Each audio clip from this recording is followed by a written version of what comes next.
মানুষের জীবনের অত্যন্ত গুরুত্বপূর্ণ বিষয় হলো তাকদীর।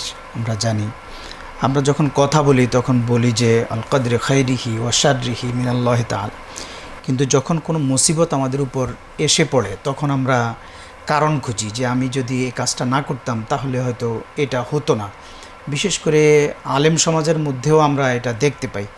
আপনার কাছে আমার জানা হলো তাকদীরের বিষয়টা গুরুত্ব, এবং এই বিষয়টা যখন আমরা বলবো তখন আমাদের আসলে কোরআন হাদিসের আলোকে আমাদের ইমানের উপর কোনো হাত আসবে কিনা, বা আমরা কোনো গুনায় পতিত হব কিনা যখন আমরা বিপদের জন্য কোনো কিছুকে দায়ী করব।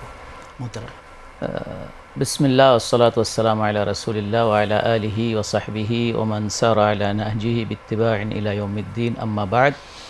অত্যন্ত গুরুত্বপূর্ণ একটি বিষয়ের অবতারণা করেছেন এবং এর মধ্যে অনেকগুলো প্রশ্ন আছে।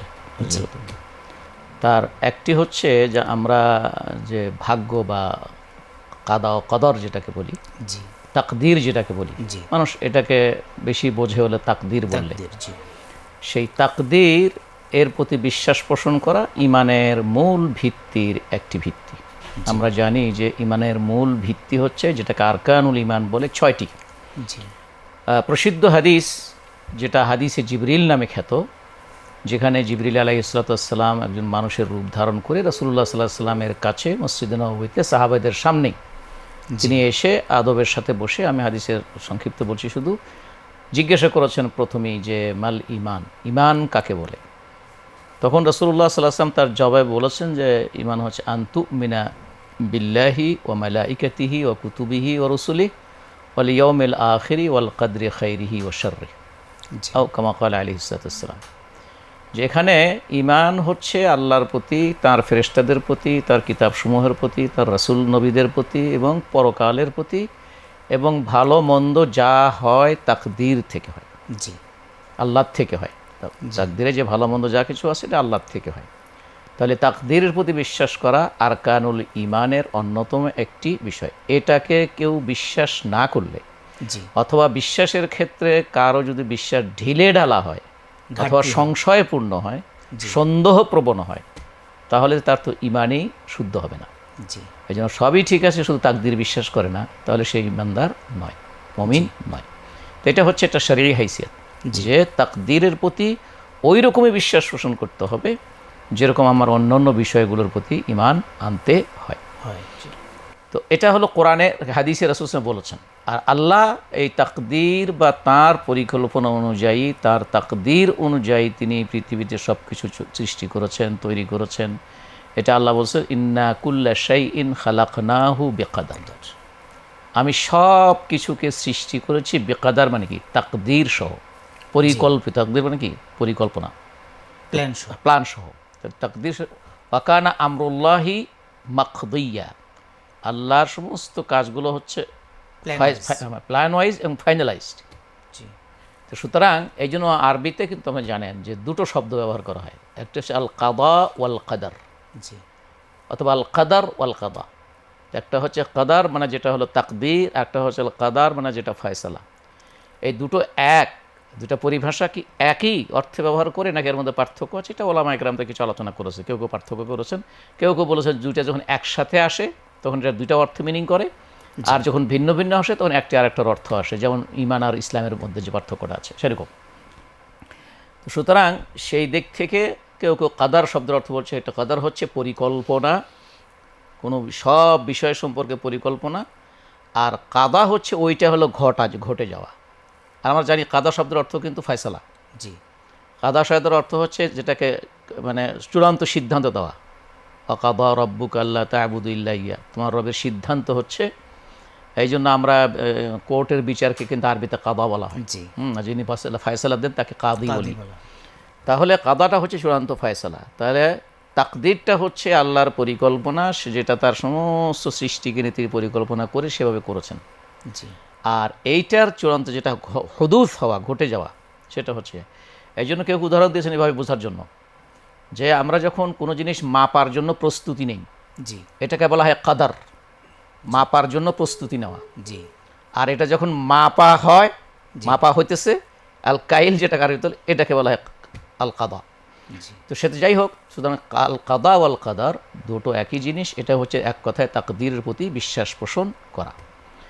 এই তাকদীরের প্রতি বিশ্বাস পোষণ, তিরমিজিতে একটা হাদিস আছে, সহিহ হাদিস, রাসূল সাল্লাল্লাহু আলাইহি ওয়াসাল্লাম বলেছেন, লা ইউমিনু আবদুন জি। হাত্তা ইউমিনা বিল কদর। কোনো বান্দা ইমানদার হবে না যতক্ষণ পর্যন্ত সে তাকদীরের উপর বিশ্বাস না করবে। এরপর রাসূল সাল্লাল্লাহু আলাইহি ওয়াসাল্লাম বললেন যে এবং ওয়ায়ালামু আন্না মা আসাবা ইউসিব, যা তার কাছে আসবে সেটা আসবেই। এই জন্য সেখান থেকে একটা কাছে আছে আলিমা মা লাম ইউসিব মা আসাবাহু লাম ইয়াকুন লিউখতিয়াহু। আর এই কথাও জানতে হবে, বিশ্বাস করতে হবে যে তোমার যা ভাগ্যে আছে সেটা তোমাকে স্পর্শ করবেই, সেখানে ভুল হবে না। জি।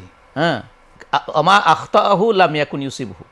জি। আর যদি ভাগ্য তোমার কাছে না পৌঁছে তাহলে সেই জিনিস তোমার জন্য হবে না। তাহলে তাকদীরের প্রতি বিশ্বাস পোষণ করতে হবে, না হলে ইমানদার হওয়া যাবে না। রাসূলুল্লাহ সাল্লাল্লাহু আলাইহি ওয়াসাল্লাম হাদিসে বলেছেন, এবং বলেছেন যে যেটা তাকদীরে যেটা তোমার কাছে নেই, বা যেটা তোমার জন্য তাকদীরে যেটা আছে জি। সেটা ঘটবে, সেটাতে কোনো ভুল হবে না। জি। আর যেটা নেই জি। সেটা তোমার ঘটবে না। এটা রাসূল সাল্লাল্লাহু আলাইহি ওয়াসাল্লাম এটা স্পষ্ট করে বলেছেন। তো সুতরাং এই জন্য একজন ইমানদার ব্যক্তির তাকদীরের প্রতি বিশ্বাস অর্থ হচ্ছে তিনি দুনিয়ার যে কোনো কাজ করার জন্য জি। যা সে করতে চায়, এর জন্য ওই কাজটা করার জন্য যে সকল আসবাবগুলো আছে, যে সকল উপকরণগুলো আছে, জি। যেন আমাকে পেনভিশন টেলিভিশন অফিসে আসতে গেলে জি। আমি দূরে থাকি, ওখান থেকে আমাকে ট্যাক্সি নিতে হবে, অথবা অর্থাৎ এখানে আসার জন্য এই উপায়গুলোকে আমাকে ব্যবহার করতে হবে। ব্যবহার করার পর যদি আমি পুষতে না পারি, তো আমার ভাগ্য ছিল ভাই আমি পাইনি, জি, খুঁজে পাইনি। এখন আমি আসার পথে যদি অ্যাক্সিডেন্ট, হ্যাঁ সেটা হলো ভাগ্য। আপনার পরিবার থেকে আপনাকে যদি দায়ী করে, যদি আপনি আজকে প্যানভিশনের প্রোগ্রামটাতে না যেতেন তাহলে অ্যাক্সিডেন্টটা হতো না। এটা তো হলে তো তার তো ঘরে বসে থাকতে হবে, কোথাও যাওয়া যাবে না, এই করা যাবে না। সুতরাং বিষয়টা ওইটা না, এই জন্য কোনো কাজের জন্য স্বভাব গ্রহণ করাটা আবার তাকদীরের বিপক্ষে না। জি, বরং স্বভাবটা গ্রহণ করতে হবে, মানে কার্যক্রমগুলো কারণগুলোকে অবলম্বন করতে হবে। আপনি যদি ম্যাট্রিক পাস করতে চান, আপনাকে ম্যাট্রিক পাস করার জন্য ওই সকল যে কাজগুলো আছে, স্কুলে ভর্তি হয়ে গেলে করতে হবে। জি, এটা আবার আমার তাকদিরে আছে, আমার যদি তাকদিরে থাকে তাহলে আসবেই ম্যাট্রিক পাস, তা নয়। জি, আমাকে দুনিয়ার কার্যক্রমগুলোকে ফলো করতে হবে। ফলো করার পরে ওটা আমার অর্জিত হলে সেটা আমার ভাগ্যে অর্জিত হয়েছে, না হলেও এটা আমার ভাগ্যে ছিল না, তাই হয়নি। এটা হচ্ছে আমরা যে বলছিলাম যে তাহলে তাকদীরের বিশ্বাসটা এরকম যে আমাকে এর জন্য দুনিয়ারবি যে সকল কাজকর্মগুলো আছে, জি, এগুলো পারার জন্য যে সকল আল্লাহর পক্ষ থেকে যে সকল বৈধ উপকরণগুলো আছে কোনো বৈধ কাজ হওয়ার জন্য, সেই কাজগুলো কিন্তু অতিক্রম করতে হবে। তাকদীরের উপর নির্ভর করে কেউ ঘরে বসে থাকলে কিন্তু তার রিজিকও আসবে না। অনেকে বলছে আমার ভাগ্যে থাকলে আমার রিজিক হেঁটে আসবে না, হেঁটে আসবে না।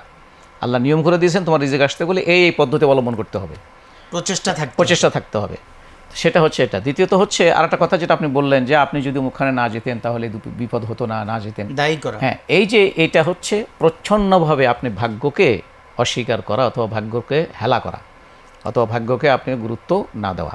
এটা তো জেনে বুঝে একটু ভাগ্যকে না মানার মনোভাব নিয়ে হয়, তাহলে তো ইমানই থাকবে না। জি। আর যদি একটু হেঁয়ালিপনা করে কথা হয়ে থাকে, হেঁয়ালিপনা যেটাকে আমরা বলি, তাহলে এখান থেকেও ফিরে আসা উচিত। যে আপনি যদি মুখে না যেতেন তাহলে কিন্তু দুর্ঘটনা ঘটতো না। আমি কি করে জানবো যে মুখখানে গেলে দুর্ঘটনা ঘটবে আর না গেলে ঘটতো না?